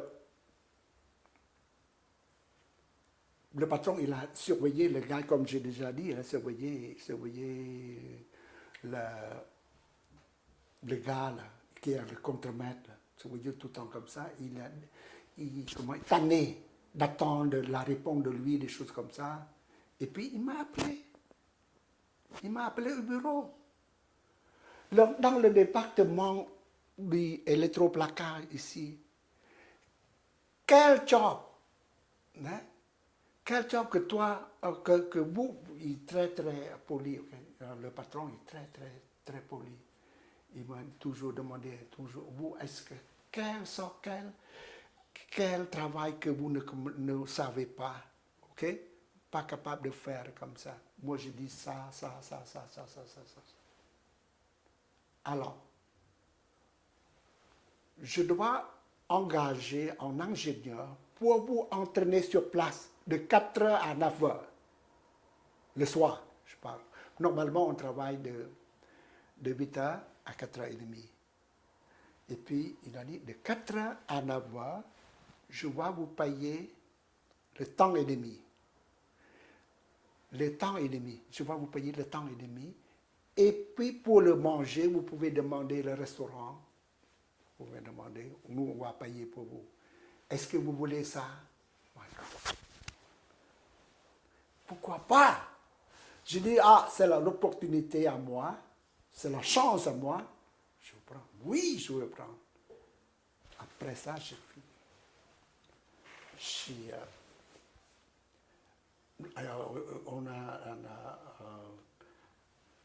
ils ont engagé l'ingénieur, ok? L'ingénieur pour montrer à moi tout ça. J'ai bien compris. Puis un jour, c'est ça, un jour le patron. Moi, maintenant, je suis déjà, parce qu'il a fait sortir le gars, là, c'est moi qui est responsable. Il y a une journée, le patron, il m'a demandé, souvent, j'ai besoin de votre aide. Demain, nous devrons envoyer un morceau à l'Allemagne. C'est la compagnie Renault Cross, c'est très important, c'est le client number one, le client numéro un pour nous. Là. Si on perd ce client-là, c'est-à-dire la compagnie ne peut pas faire beaucoup de profit. À cause de cette compagnie, c'est très important, c'est la compagnie qui fabrique la Mercedes à Stuttgart, en Allemagne. Il m'a demandé, il m'a tout expliqué. La job que vous avez fait, où est-ce qu'on est rendu, est-ce que vous êtes capable de finir pour demain, à Vital. Il faut envoyer absolument. Moi, c'est ça la chance. Moi, je sais. J'ai dit, je n'ai pas promis à 100%, j'ai déjà dit, monsieur, je vais essayer mon possible de vous aider. Je vais essayer de mon possible. Je vais essayer. Toute la depuis qu'il m'a demandé le matin, de 8h30, je ne peux pas dormir jusqu'à 8h30 le matin. Je travaille tout seul. Moi, je ne donne pas à l'autre personne, l'autre employé. Je fais moi-même, je travaille moi-même. Finalement, demain matin, le patron m'a demandé, est-ce que c'est fini, Sovan? Je dis oui. Il m'a serré la main. Ah, merci, merci, merci, merci, merci. C'est ça. À ce moment-là, qu'est-ce qui se passe? Il aimait beaucoup, là. Et moi, je vais raconter un petit peu avant ça. Moi, comme j'ai déjà dit à vous, hein, je n'ai pas demandé le salaire, combien il va me donner, okay, au début, là. Mais l'autre compagnie m'a demandé, j'ai refusé de $5 à l'heure. Finalement, il m'a donné combien? $4,50, j'accepte. $4,50 à l'heure, j'accepte. Ça, c'est drôle, vraiment drôle, vous voyez? Mais à cause de moi, je connais le travail. Vous voyez? Ça, c'était le salaire que vous avez commencé? Ou oui, oui, oui, oui. Alors, c'est très drôle. Hein? Alors, qu'est-ce qui se passe là? Maintenant, le patron commence à me faire confiance. Il me fait confiance, après ça. Une année après, puis avec le changement de poste de 4h30 à 4h50, $5, $6, rendu jusqu'à $7. Un an après, je reviens en 1985. J'ai déjà $7 à l'heure. J'ai rendu à $7 à l'heure. Après ça, je suis fait confiance à mon patron. Et moi, je dois demander à mon patron encore le salaire. Parce que je sais qu'il aime mon travail. Je m'occupe bien de mon travail. Je suis capable de faire le bon travail, de faire de profit à la compagnie. Je sais comment. Il est très satisfait, toujours l'air souriant. Et moi, j'ai la chance. Moi, je vais demander à le patron. Je vais demander à lui une augmentation d'un autre $1. En 1985, $1, à $8, c'est beaucoup. C'est beaucoup. Oui. Après, je suis allé au bureau. Pas gêné, hein. Je sais parce que le patron m'avait. Alors, je suis allé avec lui. J'allais au bureau, il m'a demandé, hey, oui, vous venez ici? Pourquoi, Sovan? Non, je viens ici pour vous demander si vous êtes satisfait de mon travail. Est-ce que vous êtes satisfait de mon travail? Oui, oui, toujours souriant. Et dans ma tête, je pensais, ouais, s'il a dit qu'il est satisfait de mon travail, je dois demander l'augmentation de salaire. C'est normal, hein? Alors, je pensais à un autre $1. Après ça, je demandais, si vous êtes satisfait de mon travail, est-ce que vous pouvez, voudrez-vous augmenter le salaire à moi, au moins, s'il vous plaît? Oui, pourquoi pas? Et wow. Je dis, $1, c'est sûr que je peux l'avoir, ok? Je demandais, après ça, il a checké, présentement, vous gagnez $7 à l'heure, ok? Ces dollars-là, ils regardaient le livre. À l'époque, la compagnie, il n'y a pas beaucoup de monde, seulement 16 employés. Maintenant, 500 employés jusqu'à date. Là. 500 employés maintenant. Il installe maintenant, avant c'est à Saint-Laurent, maintenant c'est à Laval. 500 employés présentement. Moi, 16 employés jusqu'à 500, imaginez. Donc présentement, est-ce que vous êtes toujours en travail? Non, je suis en retraite. Là. Je peux vous dire aussi, j'ai travaillé pendant 32 ans. Il y a beaucoup d'histoires à vous raconter encore. Là. J'ai travaillé pour cette compagnie 32 ans. Toujours la même compagnie depuis que je suis arrivé au Canada. Il n'y a pas d'autre compagnie. C'est ça. Alors, je veux continuer encore.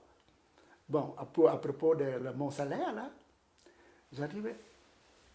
J'ai demandé, il a regardé, présentement, vous gagnez, si je gagnais seulement $8, je suis déjà déjà satisfait, ok? Mais je ne sais pas, c'est comme le Dieu qui m'empêche de parler, de demander $1. C'est comme boucher ma bouche de ne pas dire à $8, ok? Je ne sais pas, tout à coup j'ai demandé, si vous êtes satisfait de mon salaire, c'est vous qui décidez. Moi, je ne peux pas dire combien bien, c'est à vous qui décidez de combien vous voulez. Après ça, elle a réglé, vous gagnez $7 à l'heure. Et si je vous offre $10 à l'heure, est-ce que vous êtes content? Rarement, je peux vous dire, ok, je ne peux pas. C'est excitant. C'est trop. Vous voyez? C'est trop. Pour moi, c'est trop. C'est comme c'est l'âme aux yeux, ok? Je me regarde. Ça, c'est la vie. Moi, après ça, je commençais à penser à le monsieur qui fait la prédiction. Vous vous rappelez? Je dis avant de venir à la frontière, là, vous vous rappelez? Quand je fais, oui. Je commence à croire. Je suis capable de venir. Il a dit que tu peux être célèbre, renommé. Avec $10 à l'heure, c'est très, très, très bon.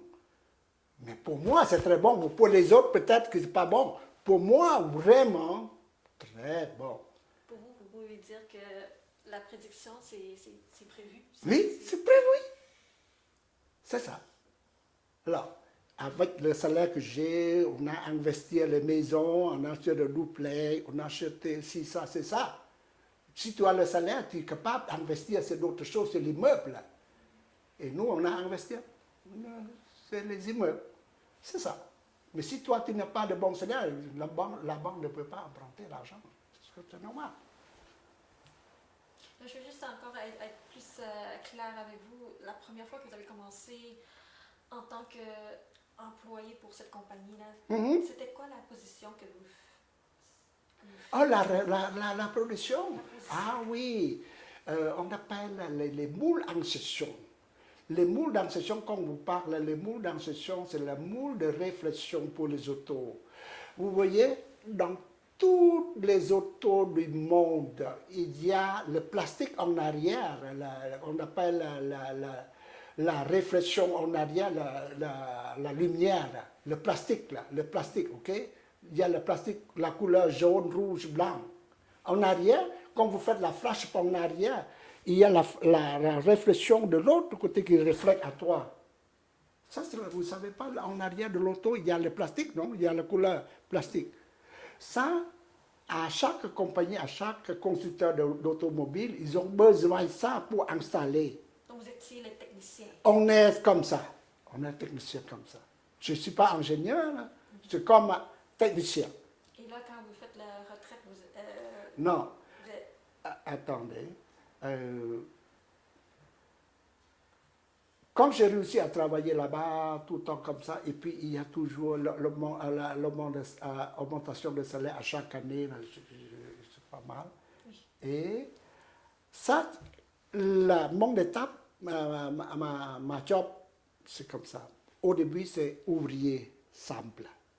Le deuxième, c'est superviseur. Le troisième, service après-vente.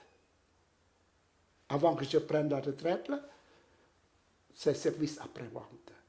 quand on parle de survie après-vente, je vais expliquer quoi, comme vous avez dit, demander, c'est quoi exactement. On appelle les moules en session, ok? Mold injection. Ça, là, ça fait partie. Peut-être à chaque constructeur d'automobile, ils ont besoin de la lumière, ça, pour placer, là, pour installer en arrière d'auto, ok? La moule, ça coûte environ 1 million à 5 millions, ça dépend de la compagnie. Par exemple, comme la Mercedes, la Volvo, comme ça, c'est plus cher. Okay? Parce que le plastique, avec l'expérience que je fais, je sais, on a produit la réflexion, installée dans les moules, envoyé à pays étrangers, par exemple, surtout en Europe. Okay? En Europe, en Corée, en Chine, à Taïwan, comme ça, surtout en Europe, aux États-Unis, comme ça. Comme je dis, une moule, ça coûte 1 million à 5 millions. Ça dépend de la marque d'auto, ça dépend de la difficulté de la moule, comme ça, ok? La moule moderne. Mais quand on fait la moule, c'est-à-dire en 2000, pour 2002, il faut que, 2022, il faut que tu fasses maintenant, avant 2 ans. Il y a beaucoup de problèmes des fois quand tu sors le plastique. Parce que quand on parle des moules, il y a le négatif et positif, il y a la cavité, ok? Et comme ça, il fait comme ça, et après ça, il sort le plastique. Le plastique, des fois, il sort parfaitement. Des fois, quand il fait le moule comme ça, le plastique bloqué, il ne peut pas sortir. Des fois, quand on fait le moule comme ça, le plastique craqué. Il ne veut pas accepter. Il faut corriger correctement. En plus, le plastique, là, il y a la réflexion. On peut mesurer la lumière. Si la lumière n'est pas respectée les normes de la réflexion internationale, il se refusait. Il faut qu'on respecte les normes. Les normes de l'Europe, les normes de l'Asie, des Amériques, du Nord, des choses comme ça, c'est comme ça. Et puis moi, je suis spécialiste pour ça, à cause de l'expérience que je fais. Je suis capable de, par exemple, s'il a bloqué comme ça, moi je suis capable de corriger comme ça. C'est pourquoi il l'a envoyé à moi comme ça. Moi j'ai la chance, je peux dire, je suis un des plus chanceux de notre compatriotes qui sont venus au Canada. Là. Pour moi, je dis, je suis très très chanceux. Pourquoi?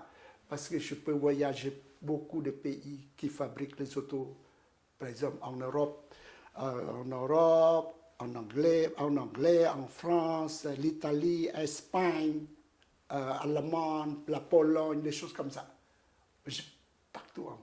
En Asie, je suis allé à la Chine, Taïwan, Corée. Et en Amérique du Nord, en Amérique centrale, en Mexique. Comme ça, partout. Les pays qui fabriquent les autos, je peux voyager partout. Donc, à quelle année vous êtes finalement en retraite? Retraite en 1913. Non, 2013. 2013. Ouais. Donc, il y a quelques questions que je n'ai pas pu demander à propos de votre première année lors de votre intégration ici au Canada. Donc, votre parrainage, est-ce que vos parrains, est-ce que ce sont des parrainages privés ou c'est bien par le groupe?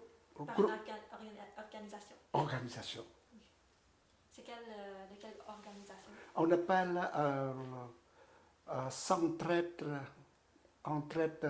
le comité sans faire haut les neiges. Ouais. C'est le groupe de parrainage. Est-ce que vous êtes toujours en contact avec vos parents? Oui. Même jusqu'à maintenant? Mais ils sont très satisfaits. Ils sont très satisfaits de notre vie. Là. Ils sont très, très satisfaits de notre vie. Même ils ont dit que nous, on n'est pas capable de faire comme toi. Toi, tu es très brillant. Mais ils sont venus voir notre maison, comme ça, là, notre vie. Ils ont dit que c'est beaucoup de différents qu'avec eux. Eux, ils ne sont pas capables de faire comme nous. C'est comme ça. C'est la chance. Donc, vous avez mentionné que vous avez fait ils ont été parrainés pour 1 an. Oui. Donc, durant cette année-là, est-ce qu'il y a des moments heureux ou difficiles avec eux? Non, non, non, seulement. Mais tout ce que je me rappelle, c'est moi, je l'aime, leur conseil. Si eux, ils n'ont pas donné le bon conseil, peut-être la vie de ma famille ne peut pas améliorer comme maintenant. C'est très bon. Il est bien, très, très bien. Ouais.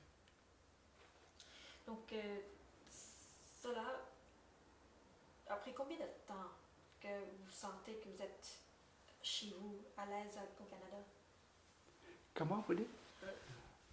Cela a pris combien de temps que vous vous sentez à l'aise d'être au Canada? Ah, c'est vrai que de temps? Oui, depuis que j'ai trouvé le travail, depuis 1985.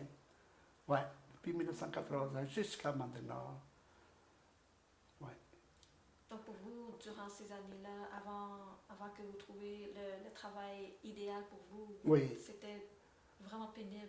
Oui. Quand vous ne trouvez pas de travail, Oui. vous devrez être obligé de déménager une Oui. ville à l'autre, Exact. même loin jusqu'à Calgary. Oui, oui, oui, oui.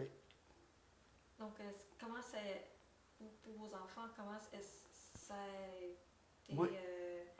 ça doit être difficile aussi pour eux de déménager Oui. d'une école à l'autre? Oui. Alors, moi, comme j'ai déjà mentionné, que moi, j'étais professeur. Moi, j'aime l'éducation. Je voulais, moi et ma femme, on aime l'éducation. On aime l'éducation, on a aidé mes enfants à l'école, tout comme ça. Même, vous savez, au Canada, il y a beaucoup de monde qui ont des enfants en même temps que moi. Il y a 2, 3, 4 enfants qui sont en même temps, ok. Mais à cause de leur travail, il n'est pas assez pour vivre. Des fois, c'est pour le loyer, pour comme ça. Il ne peut pas aider les enfants. Vous comprenez? Il ne peut pas aider comme ça. Par contre, nous autres, avec le salaire, comme je dis, ce n'est pas beaucoup, mais comparé avec les riches, ce n'est pas beaucoup. Mais avec les pauvres comme moi, c'est beaucoup. J'ai travaillé très fort, mais quand je voyage, ils payent double, des choses comme ça, autant et demi. Et puis, j'ai la chance, et puis je peux ramasser l'argent, investir à mes enfants. Je payais mes enfants, pas besoin de travailler. Je donnais l'argent à eux. Toi, vous autres, étudiez seulement. Nous, on va payer l'université pour vous. On a tout payé. Même, il y a la possibilité, même, j'ai promis à mes enfants, si vous réussissez à avoir le baccalauréat, fini l'université, on achète une auto pour toi, neuve. Tout le monde peut avoir l'auto, on achète l'auto pour eux. Ils ont de bon travail, c'est ça. Ils travaillaient. En plus, c'est pas ça, parce que moi, comme j'ai déjà dit à mes enfants, à mes compatriotes, ou à mes compatriotes, à mes employés, ou des choses comme ça, j'ai toujours, même à mes amis à l'étranger, j'ai toujours dit que, j'ai déjà mentionné que j'étais professeur au Cambodge pendant 7 ans. Si je travaillais encore jusqu'à maintenant, de toute ma vie, je ne suis pas capable d'acheter une auto pour conduire. C'est vrai. Justement, je ne suis pas capable. Pas avoir l'argent pour avoir le salaire pour acheter l'auto comme maintenant. Imaginez. Mais ici, c'est comme au paradis pour moi. Pour moi, c'est comme un paradis. Et moi, je pensais que quand je suis arrivé ici, au Canada, je pensais qu'on n'est pas... On n'a pas le droit d'acheter l'auto, on n'a pas le droit d'acheter la maison comme les Canadiens, comme les Québécois. Finalement, on est tous pareils. On est très, très libre. On a beaucoup de liberté. Vous voyez, vous avez le droit de faire n'importe quoi. Respecter la loi. Vous avez la liberté à faire comme ça. Vous pouvez envoyer tes enfants aller à l'université, à faire n'importe quoi. Oui, on est libre. Comme j'ai déjà dit à eux que quand j'étais au Cambodge, c'est comme à l'enfer. Ici, c'est au paradis. J'ai toujours dit ça. Vous avez mentionné au début que vous avez demandé à vos parents que vous voulez chercher du travail et avoir assez d'argent pour amener vos membres de la famille ici. Oui. Donc, avez-vous réussi? Oui, j'ai réussi. J'ai envoyé, je peux vous dire honnêtement, là, depuis que je suis arrivé au Canada, j'ai envoyé à peu près, parce que j'ai encore deux frères et une sœur. J'ai envoyé, ça à mon côté, aussi le côté de ma femme aussi, il y a 3-4 frères aussi, ok, 4 frères et sœurs. On a envoyé pas moins que 80 000 $ canadiens. Ah, ok. On a envoyé comme ça. Envoyer de l'argent. Envoyer de l'argent là, pour investir, faire ci, faire ça. Là. Ah, ok. Donc, est-ce que vous avez toujours pensé de les amener? Non, c'est fini. Parce que ils ont dit qu'ils ont lâché. Parce qu'à cause de le premier obstacle, comme je dis, ils ne veulent pas rencontrer un autre obstacle. Ils ne veulent pas prendre la chambre comme moi la deuxième fois. Mais eux, ils vivent bien maintenant. Leurs enfants, ils ont le bon travail, ils ont des biens, ils vivent bien là maintenant. Ils ne veulent pas. Même je fais revenir mon frère qui venait ici, faire visiter le Canada, et puis il aime, là, c'est beau, comme ça, mais pour vivre, non, il ne veut pas. Il veut vivre là-bas. Avez-vous pu y retourner au Cambodge? J'ai 17 fois retourné au Cambodge. 17 fois. Pourquoi 17 fois? La raison comme ça, comme j'ai déjà dit à vous, que j'ai vécu dans la famille très pauvre. Okay? Mais quand on a réussi ici à vivre bien, il faut aider, il faut partager. Okay? Moi, j'ai déjà dit à vous, j'aime les pauvres. Je veux aider les pauvres. Ok.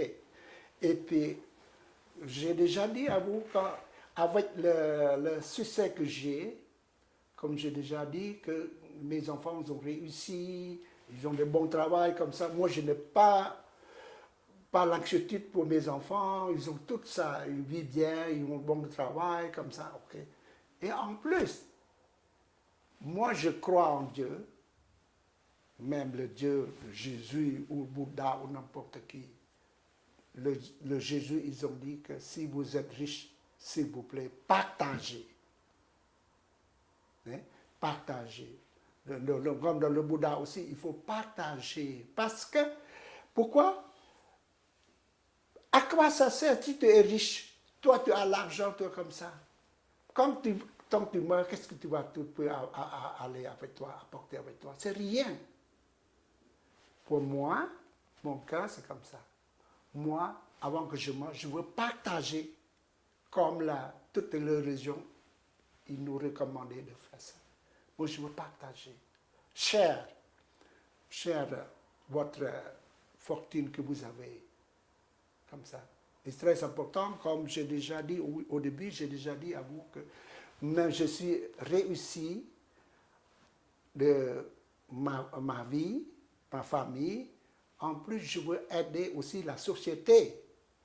J'ai déjà dit, parler à vous que présentement, je suis le président de la Fondation pour les étudiants khmer. On a construit 18 écoles au Cambodge et subventionné les pauvres étudiants parrainés par les membres de la Fondation qui ont fini le baccalauréat 2, baccalauréat 2 pour aller à l'université à Phnom Penh comme ça. Nous, on a parrainé comme ça aussi. Mais je peux vous dire que la Fondation pour les étudiants khmer, on ne peut pas aider tout le monde parce que c'est une petite organisme, pas un organisme de charité, mais ce n'est pas grand comme le Croix-Rouge d'UNICEF, là. C'est un petit organisme de charité. Mais au moins, on a le cas. On voulait aider le monde, on voulait aider la société. C'est comme ça. a le plus contribué à votre sentiment d'appartenance? Comment vous dites? Je ne comprends pas là. Qu'est-ce qui a le plus contribué à votre sentiment d'appartenance lorsque vous êtes rendu ici? Déjà après, vous avez, comment dire, fait face à plusieurs obstacles. Oui. Déjà, depuis quand vous êtes arrivé, trouver du travail, Oui. etc. Je me rappelle que vous avez mentionné que vous avez été super heureux Oui. d'avoir Oui. finalement Oui. fait le finalement a pu travailler dans une compagnie que Oui. vous voulez faire. Oui. Là, vous êtes maintenant en retraite. Oui. Donc, Oui, je suis. On vit bien avec la retraite, comme je dis. Je peux dire le travail, je peux vous dire, j'ai déjà accompli mon travail, ma mission. J'ai déjà accompli ma mission. Je suis assez pour ça. Je vis bien, on a la maison pour vivre, on a l'auto, on a tout ça comme les autres aussi. On vit bien, on peut aider la société. En plus, quand j'ai travaillé, je gagnais pas mal. Avec le travail à l'extérieur du pays, je gagnais. Et puis, j'ai payé toujours les impôts du Canada, toujours le maximum. On est satisfait. Je peux aider la société. Ce n'est pas comme les autres. Les autres, ils viennent ici des fois, jamais ils travaillent, ils ont toujours l'aide sociale. Mais moi, je suis très fier de moi-même. Je veux aider parce que le gouvernement Canada fait revenir ici, c'est pour t'aider et aussi pour aider aussi le gouvernement. Parce que le gouvernement a besoin de ton aide, de ton travail, de ton service. C'est comme ça. est-ce que vous partagez de vos histoires personnelles Oui. À vos enfants? Oui, oui, j'ai toujours raconté comme ça. Quand même, parce que je me rappelais que vos jeunes enfants, ils étaient jeunes quand même quand ils sont dans le régime. Oui. Est-ce qu'ils se rappellent de... Oui, je rappelle. Ils sont venus visiter le Cambodge. Je les ai amenés pour même le village natal, des choses comme ça. Je les ai amenés pour eux. Mais votre quatrième enfant, oui. Le dernier enfant, oui. Est-ce que vous parlez de ces histoires-là? Oui, j'ai toujours raconté l'histoire. Toutes.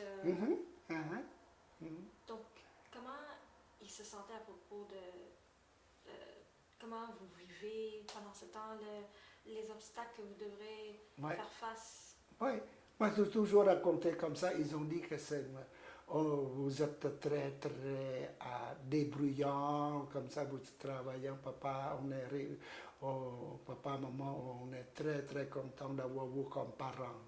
Est-ce que c'était difficile quand même de les raconter? Non, c'est pas difficile. C'est comme je vous ai dit, il n'y a pas de cachette là. On parle toujours clair, net et vrai. Mais il y a beaucoup d'histoires, je ne peux pas. Oh my God, si vous demandez à voir, plein d'histoires. Quand j'ai voyagé, j'ai toujours dit, oh my God, 2-3 jours, c'est pas fini là. C'est trop, là, beaucoup. Donc, il y a une question que j'aimerais demander. Donc, avez-vous des idées à partager au sujet des efforts humanitaires posés par la citoyenneté canadienne durant la crise vécue par les réfugiés, donc il y a 40 ans? Partager, que cela veut dire ça? Donc, au sujet, est-ce qu'il y a quelque chose que vous voulez partager, quelque chose par vos... oui, ok, c'est très bon. Par vos expériences. Bon, oui. Donc, oui. Comme le Canada vous a aidé à venir intégrer ici. Oui, ok, c'est très bien. Mon conseil, c'est comme ça. Pour réussir comme les autres, il y a beaucoup, par exemple, les Canadiens, les Khmer canadiens, les Khmer québécois, là, qui sont réussis leur vie, Surtout la première chose, c'est la chance. Ok? Et en plus, travailler fort. Ok?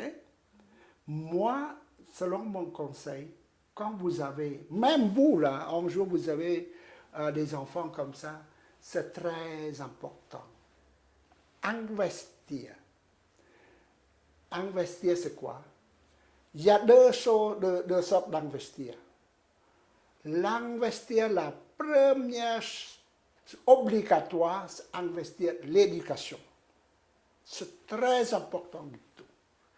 N'importe qui, même notre proverbe, ils ont dit que la connaissance ne peut pas acheter. Vous voyez, la connaissance, l'intellectuel, on ne peut pas acheter. On ne peut pas acheter.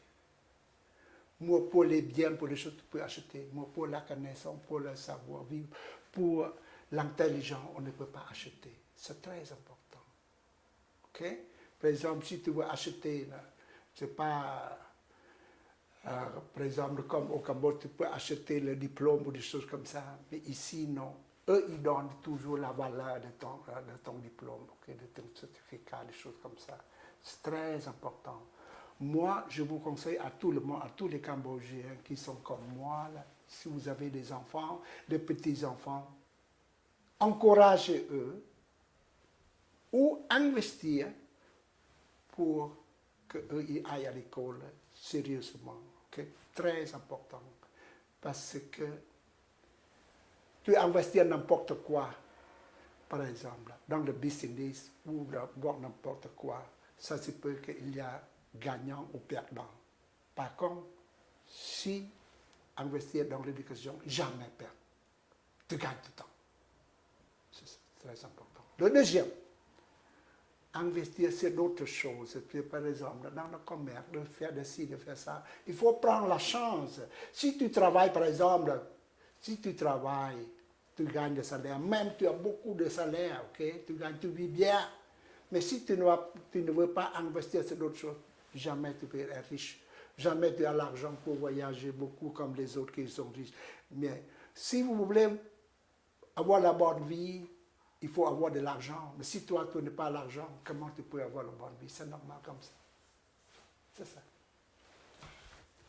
Je pense que j'ai pas été aussi claire au début. Comme là, maintenant, vous voyez qu'on a beaucoup de plus en plus de nouveaux immigrants d'autres pays. Oui. Par exemple, la Syrie et oui. d'autres pays de la Moyen-Orient. Est-ce qu'il y a un changement que vous voulez proposer à l'aide humanitaire, comme maintenant, comme au début? Oui. Au début, il y avait beaucoup de Cambodgiens et d'autres immigrants d'Asie Sud-Est. Oui. C'était quand même la première fois qu'ils devraient les intégrer ici au Canada. Oui. Beaucoup de gens. Oui. Donc, il y avait aussi beaucoup d'expériences des nouveaux immigrants qui ne se sont pas préparés. Comme, par exemple, en découvrant il y a de l'eau chaude ou de l'eau froide, quelque chose comme ça. Ouais. Mais là, maintenant, c'est 40 ans plus tard, c'est encore plus. Oui. Donc, on est de plus en plus préparé pour ça. Est-ce qu'il y a aussi quelque chose que vous voulez ajouter à propos? Pour la politique d'immigration, ok, moi, je ne peux pas, comment je peux pas donner le conseil ou des choses comme ça, et puis je ne peux pas mélanger avec la politique du gouvernement du Canada, là, je ne peux pas mélanger, mais ça se prend, ça, c'est bon ou c'est pas bon. C'est bon, c'est parce que comme quelqu'un qui a la misère, vous aider, c'est correct, ok? C'est très bien. Tout le monde veut avoir la liberté, veut vivre bien, avoir le bonheur. Tout le monde. Mais par contre, si vous faites entrer trop de monde, OK? Et puis, ça vous donne beaucoup de problèmes. N'importe quel, pas seulement le Canada, n'importe quel pays. S'il y a trop de monde, ça va avoir des problèmes. Avoir des problèmes, surtout les gangs, des choses comme ça. Il n'y a pas tout le monde qui sont corrects. Des fois, qui sont des mafias, des rares. Mais je ne veux pas mélanger de ça. Mais des fois, c'est utile. On a besoin, par exemple, que le Canada, maintenant, ils ont besoin de le personnel, le manque de travail, pas mal de manque d'employés, des choses comme ça.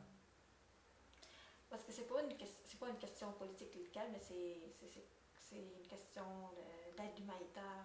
Ah, aide humanitaire. Ah oui, vous parlez de ça? Oui, comme humanitaire, nous comme j'ai déjà dit au début, c'est notre organisme, la Fondation pour les étudiants, aider seulement l'éducation.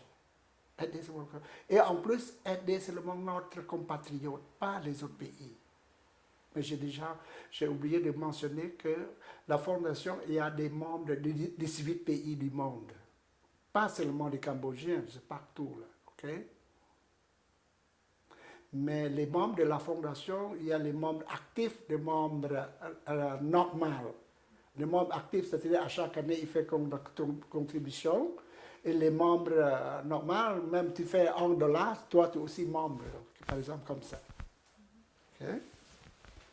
Est-ce qu'il y a quelque chose qu'on pourrait apprendre de vos expériences personnelles, pas juste nous, mais la future génération canadienne?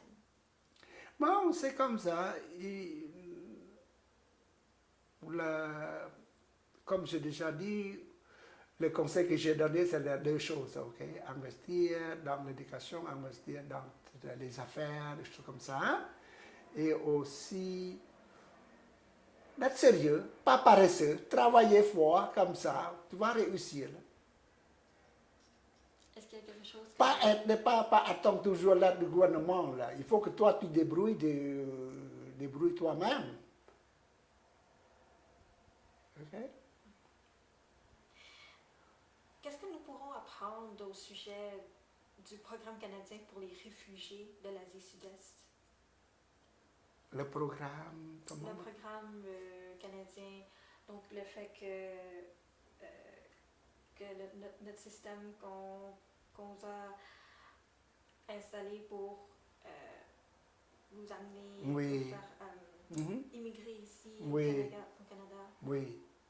Moi j'ai toujours demandé parce que je veux que le gouvernement fasse revenir aussi encore les immigrants comme nous aussi, mais pas seulement le Cambodge, c'est partout qui a la misère.